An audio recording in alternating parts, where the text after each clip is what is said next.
I have worked in 248 coffee shops around the world. This is not one of them. From this place in Porto, to this place in Arizona, to this place in Bali. And I can't tell you how many people I've seen sitting on their laptops, not getting anything done. And it's always this one thing. Today, I'm gonna share with you my exact strategies for how I enter deep flow, focus, and get meaningful work done from anywhere in the world, including distracting places like this parking lot that I'm in right now. And I'll break this video down into 4 hacks that you can use literally today, 5 fundamentals that underlie everything, and 2 tips that help you not break your flow. Let's get into it. Number 1, when I was living in my apartment 3 years ago, I used to work, eat, and play, watch YouTube videos, do whatever, all at the same desk. And it was fine for a while until I noticed my focus start to deteriorate. One Saturday morning, I decided to explore and go to a local coffee shop and work there for the morning. And it was like 3 hours of uninterrupted flow. And that is when I realized that my environment was holding me back. So my first hack for you is go somewhere new. Our brain likes to create this association with our environment. And so this is why you hear like people talk about sleep and that you should only sleep in your bed and you shouldn't, also hang out and relax and scroll on your phone and like work in your bed. It should be only for sleeping. And so I found that when I was both working and eating and playing all at the same desk, my brain was trying to associate with all of these different things rather than one thing, which is just work. So my tip is to go out somewhere new, find a local coffee shop, go to a cafe, find a library, just go somewhere new and break that association and go to that new place and only work and create that new association. Number 2, on top of this first idea comes the second, which is when I went out to this coffee shop on this Saturday morning, I realized that I really enjoyed the experience. There's a particular experience that you get in a coffee shop. The smell of coffee, the sound of the beans grinding, the hustle and bustle, the people chatting, the people coming in and out of the door. And I remember that being an enjoyable experience. It's new, it's fresh. And when you layer on top of that, drinking the coffee where you get the hit of caffeine, the energy, the boost, it was enjoyable. And so when I was working in my van, I would always drink my coffee with working. And so I created this association with working and coffee, and they are together. And so my second hack is make working an enjoyable experience. If the process of working is not enjoyable, then how do you expect to work from anywhere if it's not enjoyable, It's like trying to push a boulder uphill. So why not make your work an enjoyable experience? So my tip is drink coffee as you work, or go to a coffee shop, or go somewhere new, or work with a friend. Get some accountability from sitting, in front of somebody else. Make it an experience. Number 3 is invest in some good quality noise canceling headphones. They are absolutely worth it. I put these on and it's like I enter into my own bubble of light. There's nothing else. Everything else is muffled. And I find that I can actually focus for hours with these on when, kids are screaming, people are talking next to me. It's like you're in your own world. And I am not sponsored, but I've had these Sony WH-1000X M3s for 4 years, and they are still going strong. And number 4 is set a timer. This is a weird one that you just have to try. I find that there's an accountability that you get when you start a timer. It's like your brain switches from, I don't have any accountability, there's no deadline, to all of a sudden now I've entered a period where I'm trying to work. Try setting a timer, or I'll lump into this, have some amount of accountability. Get a friend to work with you, and a friend that's not one of those the fun, distracting friends. A friend that actually wants to work, and let them give you that little like oomph, kick in the butt. Now we're working.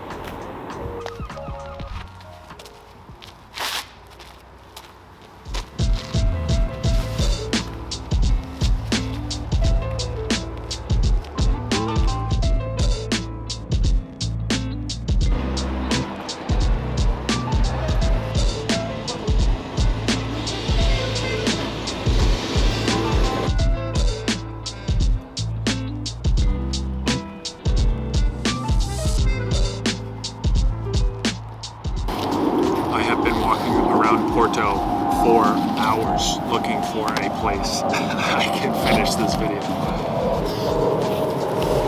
Okay, so now that I've given you my quick hacks, we have to talk about the real meat of the issue, the real fundamentals, because hacks are only going to get you so far. And I found that a lot of this comes down to mindset and like underlying fundamentals that no hack is going to fix. And so that is what I want to share with you right now. But know that these are the things that nobody likes, you know? It's because they're hard and they take time. But I felt like I couldn't do this video without sharing them. So here we go. Number one. Okay, I'm gonna start this off with a question for you. If you think about all of the things that you had to do in a week, all of the code that you had to write, the videos that you had to make, the projects that you had to get done, the papers, the emails, whatever you had to do in a week, what if you could only spend 4 hours over the whole week to get this done? Now, if you've ever written an English paper in high school or college, and you procrastinated, like me, until the very last night to write your entire paper that's due the next morning in class, you'll probably remember being very, very focused. And so my first fundamental tip is make your work valuable. Prioritize it. The idea here is that, let's say, if you had 40 hours to do 4 hours of work, most of that time is not valuable.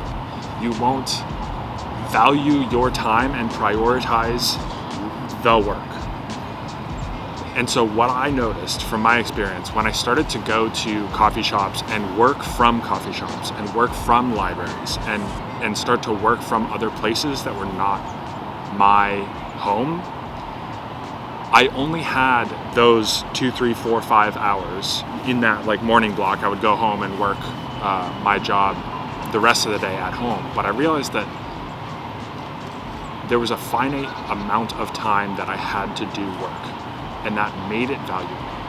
There was an end point to my work, and thus there was a deadline to meet. You know, I had to do, I could push off work until the afternoon, but I knew I was gonna leave at 12, 12:30, 1 o'clock, whatever it was. This is very similar to my first hack that I shared at the beginning, but it's the mindset behind it. It's the mindset underneath. It's the learning to prioritize and value the time that you are spending working.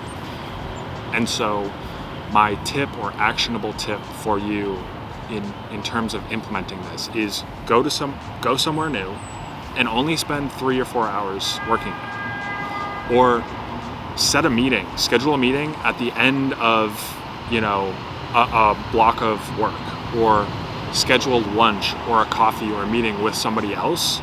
And so it gives you some priority rather than just like, oh, I have 8 hours to do this work. Give yourself some motivation to value your time spent working. That is my first learning. Now my second thing. As I started to work in more and more coffee shops, I realized that I started to build up this association. Now I just talked about building the association in our brains about our environment. I realized that the more that I went and worked from different places, and the more that I went out to a new environment and spent all of my time focused on working in that environment, I realized I was starting to build up this habit and almost build up this skill of working from different places.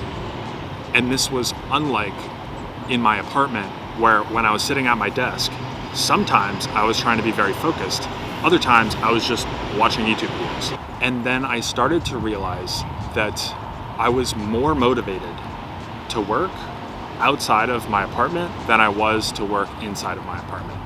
And building off of that, like creating an enjoyable experience, I found that I looked forward to the next morning, going to a new coffee shop, working there for 3-4 hours in the morning, coming back in the afternoon to work the rest of the day at home. But like that morning session was enjoyable and it became a habit for me. So my second tip is to build the habit and build the skill of working. I realized from this that we want to build the association in our brain that this environment is for working and for only that. And so in terms of actionable tip, part of this is just came with enough time. So I would say if you're trying to do this, you just have to go long enough and build the association long enough, do the thing long enough that it makes it a habit in your brain. But obviously that takes time, and it's not a quick fix that I can just give you, but that's what I've learned. My third came from a realization when I started to get more and more disappointed in myself and frustrated in myself as I tried to work and be focused in the evenings. But I always ended up just on my sofa scrolling on my phone, and I would always just get upset with myself that there's this duality of I want to be focused, I want to be moving towards my goals, I want to work, but I can't, like my brain doesn't want to do it. And I just end up on the couch scrolling Instagram on my phone. Part of me is not satisfied, not happy. Like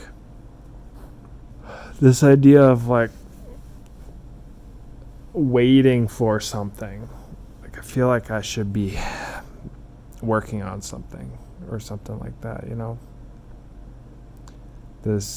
It's almost like I'm waiting for the weekend, and I hate that mentality.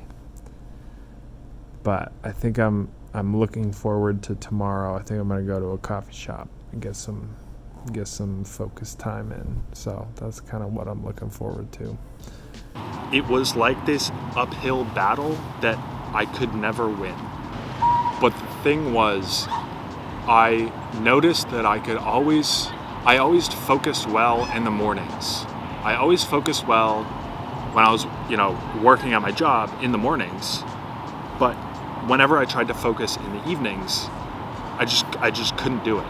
And that's when I had the idea, what if I moved up my bedtime and moved up my alarm?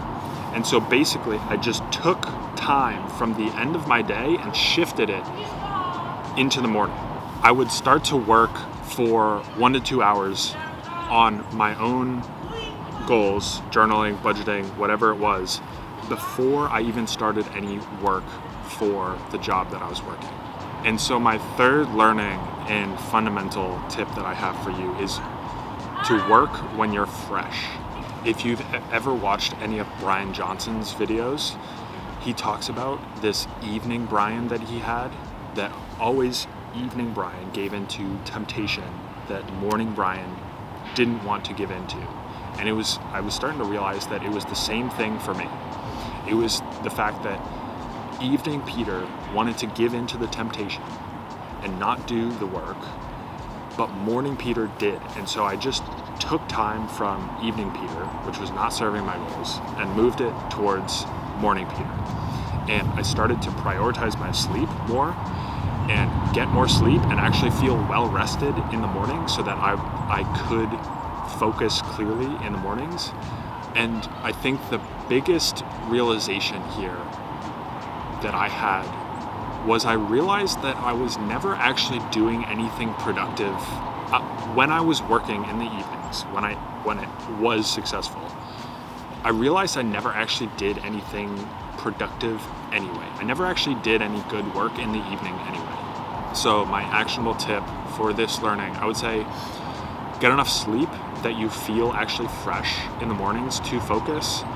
And then if you're not a night person and can shift time from the evening to the morning, I would suggest experimenting with moving up your bedtime and moving up your alarm, and use that extra bonus time that you have in the morning to actually focus and get work done. Okay, little intermission here. We've covered a lot. I've shared with you 4 quick hacks that you can use, and 3 kind of underlying fundamentals, mindset fundamentals that underlie the hacks. I have one more for you, and then we'll get into not breaking your flow and the thing that I see people struggle with the most in these coffee shops.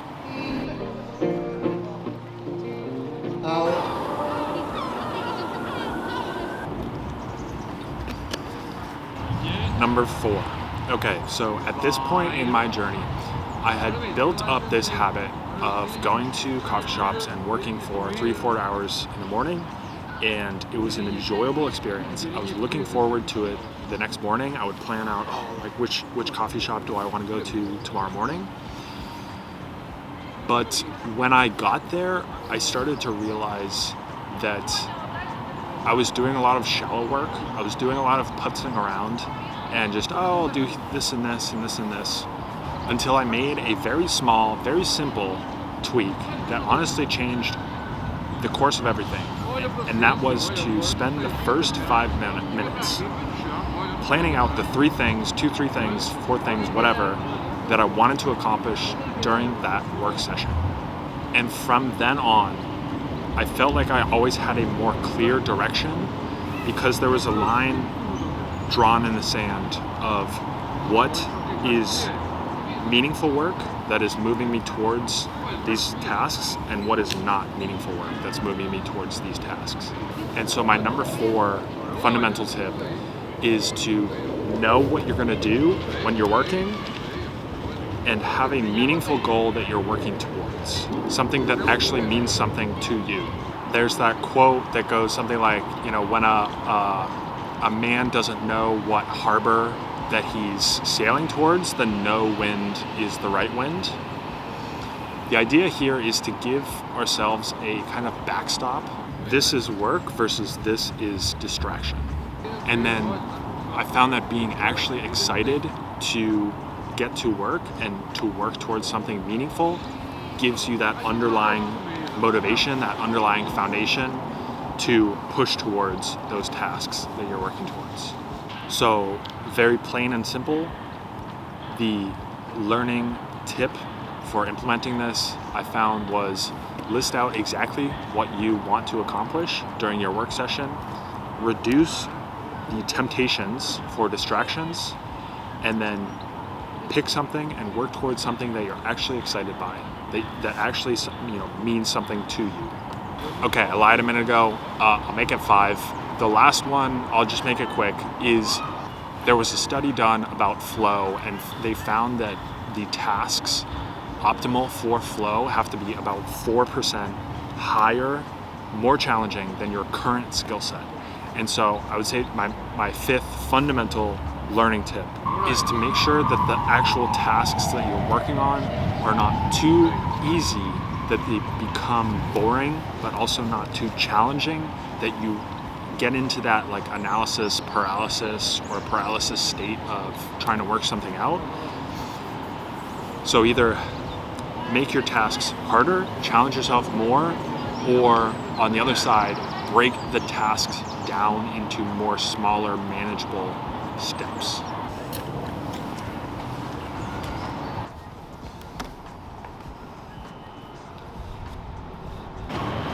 Okay, the last section on breaking our flow. The one thing that can rip this all apart is this thing. I see way too many people all the time all the time in coffee shops that look like this.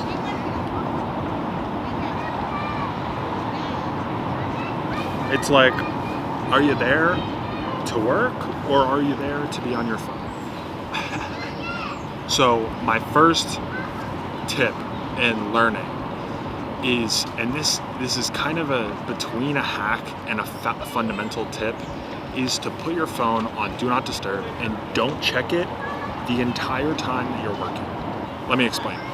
I was fortunate enough that I started to build this habit when I flew to Southeast Asia last year. When I got there, I realized that I was in the opposite time zone to the US and to the West. And so when I was sleeping was the day for the West. And so I would get all of my notifications overnight when my phone was on Do Not Disturb when I was sleeping. And so I would wake up and have basically no new notifications the entire day. And so I just started putting my phone on Do Not Disturb and not taking it off of Do Not Disturb basically the entire day. I would basically wake up, go for a walk, come back, work, not check my phone, besides look at my like Whoop, sleep score, and work until noon, and then finally at noon put my phone off of Do Not Disturb and check notifications. And I'll get to the most common pushback that I hear in just a second, but I wanted to say that this was also during a time when I found that I was doing a lot more work sending emails during my work time. And it was kind of interesting that I would check my emails in the morning after my walk, and only my emails. And I found that even just doing that, I found my focus during my whole 3-4 hour work block was not as clear, not as focused as it could be. It was weird that just like even that little bit of, information stimulation made that much of a difference. So my second tip, I guess it's not really a tip, but the thing that I hear and the pushback that I hear is that what if somebody messages you and you have to respond? And even I still struggle with this mindset, because it's like we crave that like breaking news type of stimulation, but the realization that I made, and what I will share with you here, and then what I will continue to remind myself, is that how many times has this actually happened in the last 3 months? How many times has somebody messaged you and you didn't respond, whatever, and it was urgent? And of those times, how many times have you needed to respond within 4 hours? The realization that I made was that almost all of the time, nothing urgent's gonna happen, and it's just gonna be for the 3-4 hours that I'm working. And so keep my phone on Do Not Disturb and then take it off when I'm done working. And if you're still not on board with this idea, I would say what's better than taking your phone off of Do Not Disturb and getting the entire bombardment of all of your notifications at once is check things individually. So sometimes I will just check my messages, like literally keep phone on Do Not Disturb, open up Messages app, open up WhatsApp, open up emails, whatever, if that's important, and not, because like it's the bombardment of information that I think is what I find causes that like loss of stability and loss of focus. So those are my tips and strategies that I use all the time to focus in weird and new and distracting places. I found that there are some hacks, but that a lot of this for me has come down to fundamentals, habits, and core motivation at the end of the day. If you think that I missed anything or you have any strategies, let me know in the comments, and I will see you in the next one. See you.